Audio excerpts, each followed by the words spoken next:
Hello, my name is Rebecca. For my service learning project, I worked with the Emerald Foundation on their Autumn's Food Pantry initiative. The Emerald Foundation, also called the E, is a nonprofit that responds to unmet needs in the community.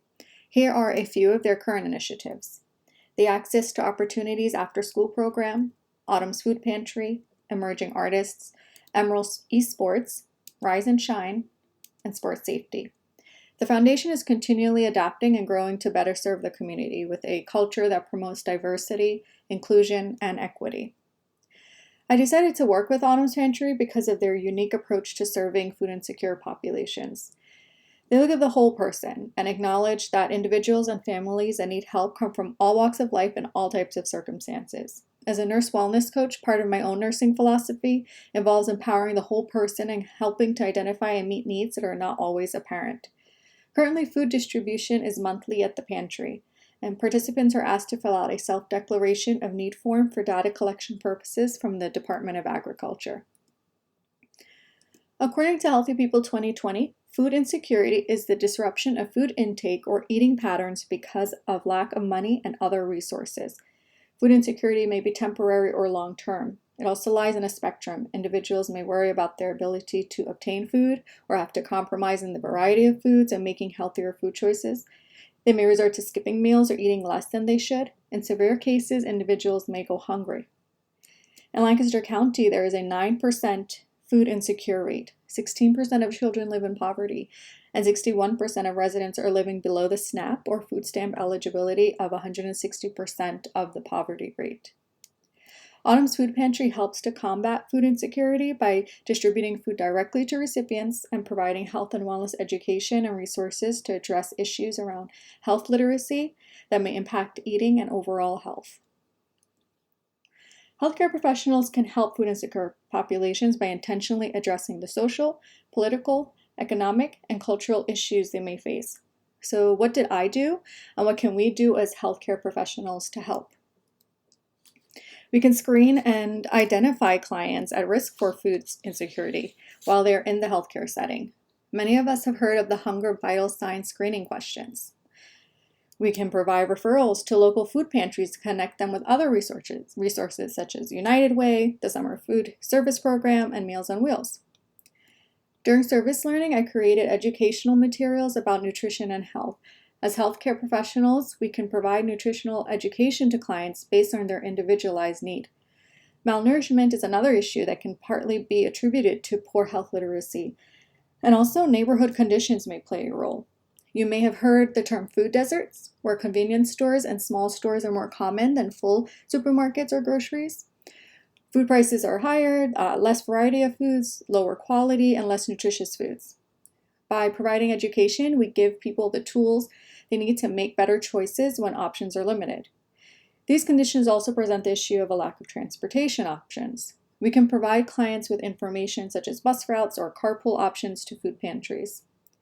Individuals may not have a strong support system and may not know where to turn for help, or their support system may also be struggling with similar issues. By building trust, a sense of safety, and rapport with clients, we can become part of their support system, providing guidance and connections to resources. Programs such as the School Lunch Program, the WIC program, and the SNAP program are current measures to address barriers to accessing food.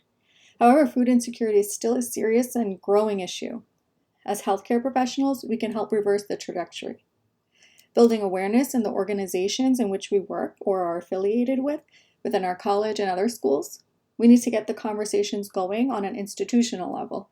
Shame, stigma, and hopelessness are barriers to help, and we may not see how many people around us are actually struggling with food insecurity. By initiating wide-reaching conversation, we have a larger voice to reach the ears of our government representatives.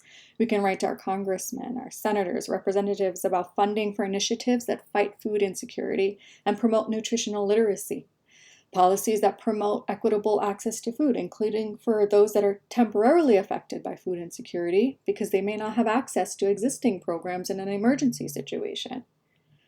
The more of us that demand change, the more change that we can hope for, where people are not having to go hungry, not having to choose between paying for basic needs, gas, tuition, over food. The risk for food insecurity increases when money to buy food is limited. Unemployment can make it even more difficult to meet basic needs. Disabled adults may be at a higher risk due to limited employment opportunities and healthcare-related expenses. Individuals who are food insecure may be at increased risk for a variety of negative health outcomes and health disparities, such as obesity and chronic diseases, or developmental problems and poor mental health in children. Lack of access to reliable transportation also limits access to food. What can we do? We can donate foods to food pantries or organize or participate in a food drive within our place of work. We can volunteer at a food pantry or soup kitchen. Knowing that food insecure populations may not have access to adequate health care, we should make sure that we provide education at every point of contact. That may look like taking a few minutes to brainstorm on where to go to obtain food, when to go, and how to get there. Because I realize that health literacy is a major issue, I am continuing to volunteer at Autumn's Food Pantry, working on educational materials and volunteering for food distribution. I've also used my professional connections to partner with local agencies to help identify and refer food insecure individuals and families to the food pantry. Predominantly Black and Hispanic neighborhoods have fewer full-service supermarkets than predominantly white and non-Hispanic neighborhoods, and many are food deserts. But what if we don't know where someone lives? We cannot assume that the way someone looks or doesn't look indicates that they are struggling with food insecurity. Food insecurity can affect any race and ethnicity. It can affect any age. As healthcare professionals, we need to look at food insecurity without bias on what we may think someone may present like or how we perceive their lifestyle. We have to remember food insecurity lies on a spectrum, and anyone on that spectrum is suffering. If a client tells us that they haven't had a chance to eat all day or comments on the price of groceries, maybe we should pay closer attention and find out if there's more to what they're trying to tell us. Other cultural considerations could be when choosing what foods to donate to pantries. For instance, in addition to what we may ourselves consider staples, what about our Hispanic food insecure population? What foods are important to them? I learned this during service learning as we talked about purchasing foods that would be important to serve our different cultures in Lancaster County. It's important to have forms and materials in Spanish as well as English and any other language relevant to the population served. Also, participants are protected through civil rights laws and cannot be turned away or discriminated against for any reason. From the beginning of the RN to BSN program, I was interested in working with the Emerald Foundation. I like that they serve within the community in which I live, and they are committed to serving diverse populations.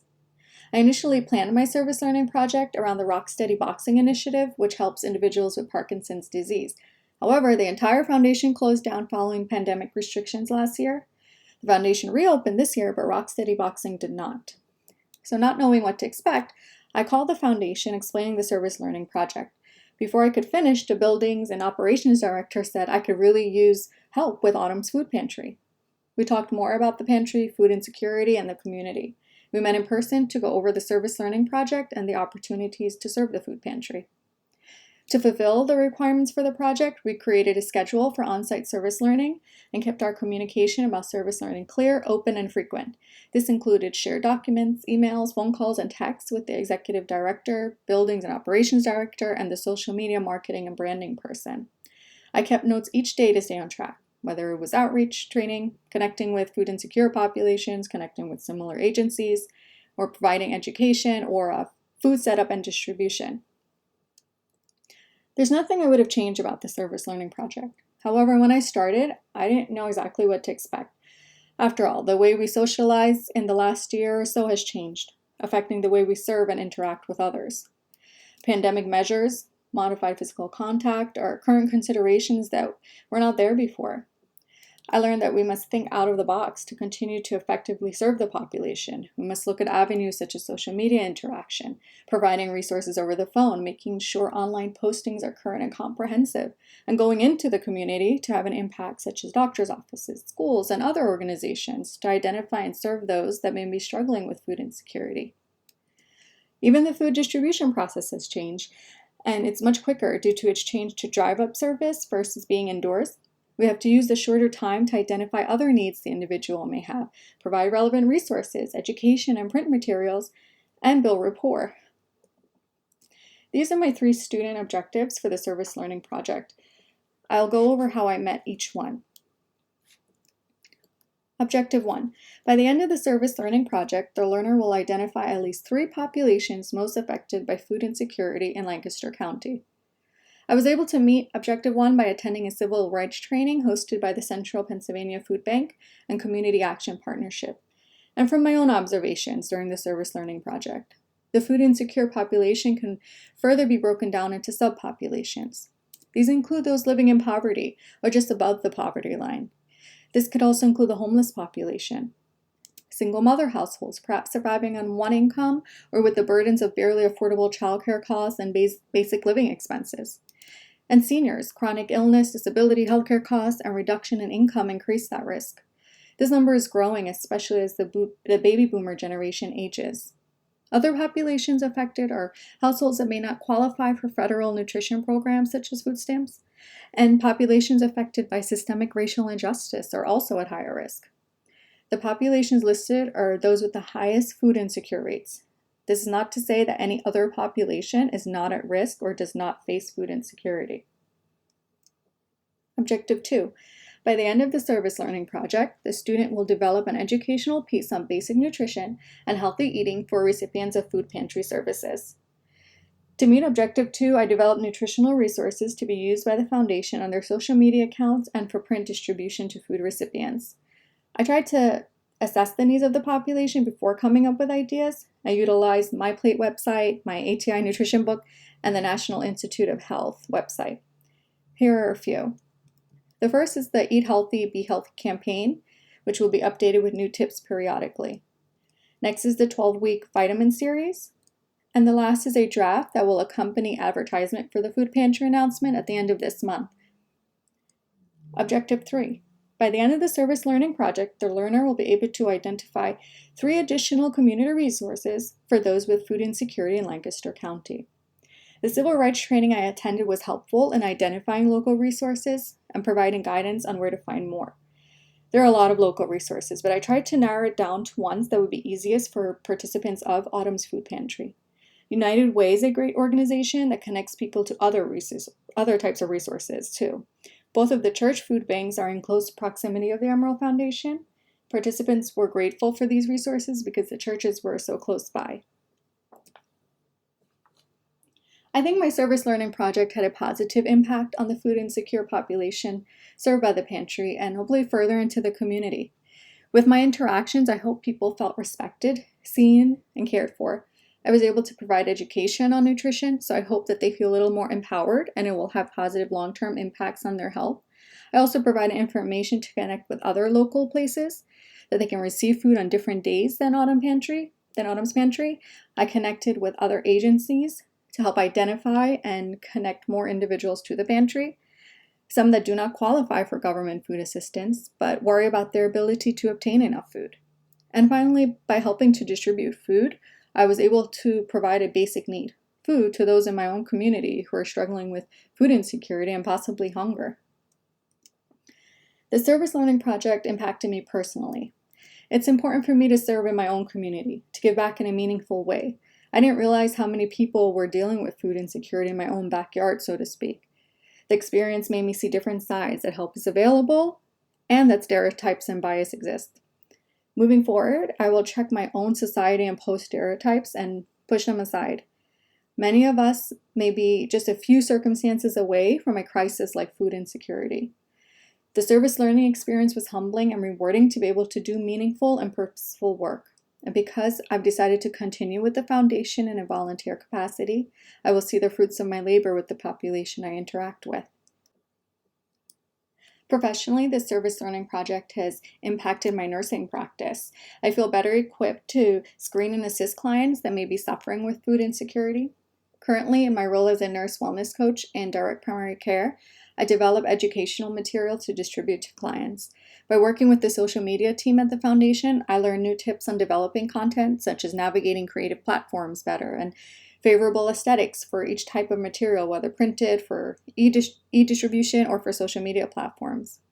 The civil rights training was also impactful because I was able to learn a ton about issues affecting Lancaster County residents and learn about resources and more ways to help.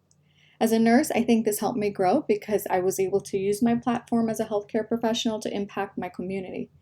It also made me see that serving my community using my nursing education and experience is something I would like to continue to do. Here are my references. Thank you so much for watching.